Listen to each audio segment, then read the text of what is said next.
Hello student. हम start करेंगे modern history. तो मॉडर्न हिस्ट्री में हम सबसे पहले 20 क्वेश्चन को कवर करेंगे।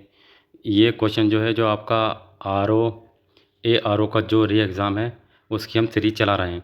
तो इसमें सबसे पहला क्वेश्चन है, इंटरपोलर कौन थे। तो इंटरपोलर किसे कहते हैं? इंटरपोलर हम उसे कहते हैं जो अंग्रेज़ लोग होते हैं, वो एशिया में मुफ्त व्यापार करने के उद्देश्य से भारत में आते हैं, उसको हम बोलते हैं इंटरपोलर। ठीक है नहीं? तो इसका राइट आंसर हो जाएगा पहले का सी।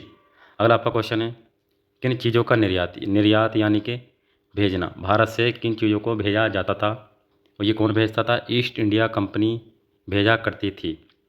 तो इसमें सूती कपड़ा भेजा जाता था, नील और कच्चा रेशम। ठीक है नहीं? तो इसका राइट आंसर है पहला, दो का पहला। अगला आपका क्वेश्चन है,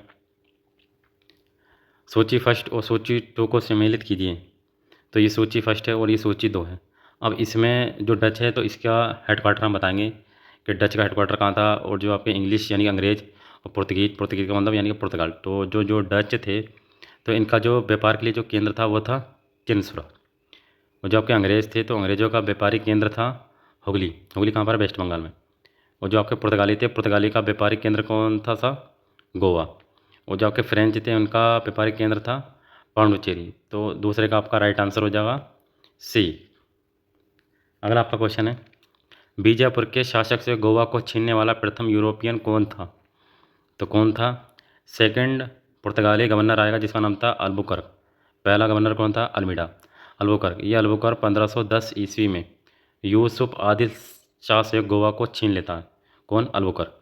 इस अल्बुकर्क को पुर्तगाली साम्राज्य का वास्तविक संस्थापक भी माना जाता है और ये सती प्रथा पर भी प्रतिबंध लगा देता है। कौन? अल्बुकर्क। अगला पाँचवा क्वेश्चन, परवर्ती 17वीं एवं 18वीं शताब्दी में इंडोनेशियाई द्वीप समूह में भारतीय अफीम के निर्यात पर किसका प्रभाव था? तो पहले आपके पुर्तगाल आए थे, पुर्तगाल के बाद डच आए थे। डच बेसिकली ये इंडोनेशिया के मसाला द्वीप पर मसालों का व्यापार किया करते थे। तो राइट आंसर हो जाएगा इसका सी, पाँच का सी। अगला आपका क्वेश्चन है छठा, छः का है आपका, कौन सा बंदरगाह काली मिर्च निर्यात के लिए प्रसिद्ध था? तो कौन सा बंदरगाह? तो इसका आंसर है सी, कालीकट। कालीकट कहाँ पर है आपका? ये गुजरात में। तो यहाँ पर कौन आया था? 20 मई सन 1498 ईस्वी में वास्को डी गामा नामक व्यक्ति कैप ऑफ गुड होप आया था, जहाँ पर इसको एक व्यापारी मिला था जिसका नाम था अब्दुल मजीद। अब्दुल मजीद इसे कहाँ पर ले गया? कालीकट ले गया। और कालीकट में राजा था जमोरिन। जमोरिन ने इसका स्वागत किया और यहाँ से काली मिर्च और मसाले ले गया, जिसे इसे 60 गुना मुनाफा हुआ, यानी 1 रुपये की चीज़ 60 रुपये में बिकी। ठीक है नहीं? चलिए अगला क्वेश्चन आपका, भारत के पश्चिमी तट के निम्न में से किस स्थल पर इंग्लिश फैक्ट्री थी? तो किस पे थी? तेलीचेरी। अगला आपका क्वेश्चन है आठवां, आठवां क्वेश्चन, किसी यूरोपीय व्यापारी कंपनी के पर्यवेक्षण में कासिम बाजार नगर ने 17वीं शताब्दी में सर्वाधिक मात्रा में रेशमी धागे का उत्पादन किया। जब 17वीं और 18वीं शताब्दी चली थी तो उस समय डच लोग यहाँ पर व्यापार करने के लिए आए हुए थे। तो डचों ने बेसिकली ज़्यादातर जो वस्त्रों का ज़्यादा प्रयोग किया था, वस्त्र। ठीक है नहीं? तो राइट आंसर हो जाएगा इसका सी। भारत आने वाले प्रथम अंग्रेजी जहाज़ का नाम क्या था? नवा क्वेश्चन। तो सबसे पहले इसमें जो है आपका 1608 ईस्वी में सन जेम्स फर्स्ट ने किसे भेजा था? कैप्टन हॉकिंस को। क्या नाम था इसका? कैप्टन हॉकिंस को भारत भेजा था। और ये किस आया था? हेक्टर, इसका नाम था रेड ड्रैगन जहाज़। रेड ड्रैगन जहाज़, इसी से ये समुद्र के रास्ते होते हुए भारत आया था सन 1608 ईस्वी में। यदि स्थल की बात करें, स्थल से कौन आया था यानी कि रास्ते के थ्रू कौन आया था? तो उसका नाम था sir John Mildenhall. Sir John Mildenhall, ये स्थल से भारत आया था। तो इसका आपका राइट आंसर हो गया रेड ड्रैगन। वे अंग्रेज यात्री जो तुर्की और फारसी भाषा का विद्वान था वो कौन था? कैप्टन हॉकिंस था, जो 1608 ईस्वी में हेक्टर नामक जहाज़ से भारत आया था। और ये जो है तुर्की और फारसी भाषा को जानता था। फिर ये जहांगीर के दरबार में आया और जहांगीर से इनने फारसी भाषा में बात की और जहांगीर इससे बड़ा प्रसन्न हुआ। और इसी प्रसन्न होने के बाद कैप्टन हॉकिंस को इंग्लिश खान की उपाधि दी। अगला क्वेश्चन आपका, रिजविक की संधि 1697 के बाद पांडुचेरी वापस किसको मिली? यदि मैं आपको बताऊं, जैसे बंगाल है तो बंगाल में उस समय गवर्नर था शाइस्ता खां। ठीक है नहीं। इस शाइस्ता खां से एक भूमि ले ली थी और इस भूमि पर चंद्रनगर गांव बसाया। कौन सा नगर? चंद्रनगर। चंद्रनगर गांव बसाया। गांव बसाने के बाद यदि बात करें, फ्रांसीसी जो थे और डच जो थे, इन दोनों में पहले से ही विवाद चल रहा था झगड़े को लेकर, और अंग्रेज भी इन डचों का साथ देते थे। ठीक है नहीं। तो 1693 ईस्वी में, कितने में? 1693 ईस्वी में डचों ने क्या किया? पांडुचेरी पर अधिकार कर लिया। पांडुचेरी पर अधिकार कर लिया और यहाँ पर 5 साल तक शासन किया। 5 साल के शासन के बाद सन 1697 ईस्वी में पांडुचेरी को फ्रांसीसियों को वापस कर दिया। ठीक है ना, इस रिजविक की संधि के तहत। अगला आपका क्वेश्चन है, किस संधि के द्वारा फ्रांसीसियों ने मद्रास अंग्रेजों को वापस लौटा दिया? तो ये संधि हुई थी एक्सला-सापेल की संधि। ये हुआ था आपका फर्स्ट कर्नाटक युद्ध सन 1746 से लेकर 48 के बीच में।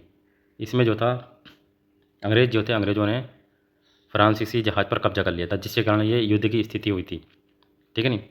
और एक्सला-सापेल की संधि के तहत ये युद्ध समाप्त हुआ था। इस युद्ध में जो था, मद्रास जो था वो अंग्रेज़ों को वापस दे दिया जाए। ठीक है नहीं, ये बात हुई थी इसमें। और पौंडुचेरी की संधि जो हुई थी वो सन 1754 में हुई थी, और इसमें सेकंड कर्नाटक युद्ध हुआ था। वो कब हुआ था? 1749 से लेकर के 1754। पांडुचेरी के युद्ध से ये युद्ध समाप्त हो गया था। एक तीसरा कर्नाटक युद्ध हुआ था। वो कब हुआ था? उसको सप्तवर्षीय युद्ध के नाम से भी जाना जाता, कर्नाटक के युद्ध को, और वो पेरिस की संधि से युद्ध समाप्त होगा।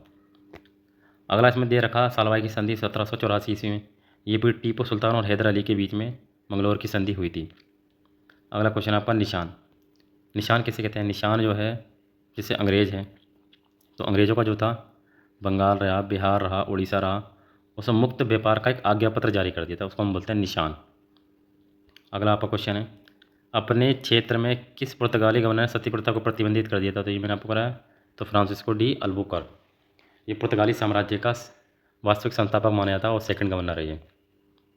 अगला आपका क्वेश्चन है, भारत में सहायक संधि की अवधारणा का प्रतिपादन किसने किया था? तो किसने किया था? डुप्ले ने किया था। एक्सला-सापेल की संधि हुई थी, उसी संधि के तहत मद्रास को अंग्रेजों को वापस दे दिया था, और ये प्रथम कर्नाटक युद्ध हुआ था इसमें। 16वां आपका क्वेश्चन है, 1611 ईस्वी में क्या हुआ था? 1611 ईस्वी में मसूलीपट्टनम में अंग्रेजी कारखाने की स्थापना हुई, 1611 ईस्वी में। 1613 ईस्वी में क्या हुआ? जहांगीर का फरमान जारी कर दिया, और इन्होंने कहा कि सूरत में आप पहली फैक्ट्री स्थायी लगा सकते हैं, 1613 ईस्वी में। ठीक है नहीं। अगला था 1619। 1619 में क्या था? सर टॉमस रो की इंग्लैंड की वापसी कर दी, सर टॉमस रो, और ये आया कब था? 1615 ईस्वी में आया था। अब 1626, पुलिकट के आर्मा में अंग्रेजी कारखाने की स्थापना। तो आंसर हो गया इसका डी, 16 का डी। अगला, अंग्रेजों का फोर्ट विलियम कहाँ स्थित है? तो कहाँ स्थित है? कोलकाता में। सन 1697 ईस्वी में सुतानाती है एक जगह, सुतानाती, सुतानाती, यहाँ पर एक दुर्ग का निर्माण करा और उसी में कलकत्ता नगर की स्थापना की, और चार्ल्स आयर को उसका प्रथम प्रेसिडेंट बनाया गया। अगर आपका क्वेश्चन है, सेकंड पुर्तगाली गवर्नर अल्फांसो डी अल्बुकर्क की मज़ार कहाँ पर है? तो गोवा में। दक्षिण पूर्वी तट पर पुर्तगालियों की एकमात्र बस्ती कौन सी थी? तो कहाँ पर? दक्षिण पूर्वी तट पर पुर्तगालियों की एकमात्र बस्ती कौन सी थी? वो थी सेंट टोमे। अगला आपका 20वां क्वेश्चन है, लास्ट, डेनिश। डेनिश, ये डेनिश बहुत कम समय के लिए आएंगे, ठीक है नहीं। डेनिश ईस्ट इंडिया कंपनी ने अपनी प्रथम फैक्ट्री ट्रांकेवर, ट्रांकेवर कहाँ पर है? तमिलनाडु। तमिलनाडु में कब स्थापित की थी? 1620 ईस्वी में, और लगभग 1700 के आसपास जो है, 45 के आसपास ही, कि अपनी सारी फैक्ट्री बेचकर चले जाएंगे पूरी, तो इनका ज़्यादा शासन नहीं रहेगा। तो ये आपके 20 क्वेश्चन थे आज के मॉडर्न हिस्ट्री के। अभी मॉडर्न हिस्ट्री हम पूरी कवर करेंगे इस MCQ क्वेश्चन के माध्यम से, और जो आपका RO ARO का जो री एग्ज़ाम है, उसके लिए ये क्वेश्चन सेट किए गए हैं।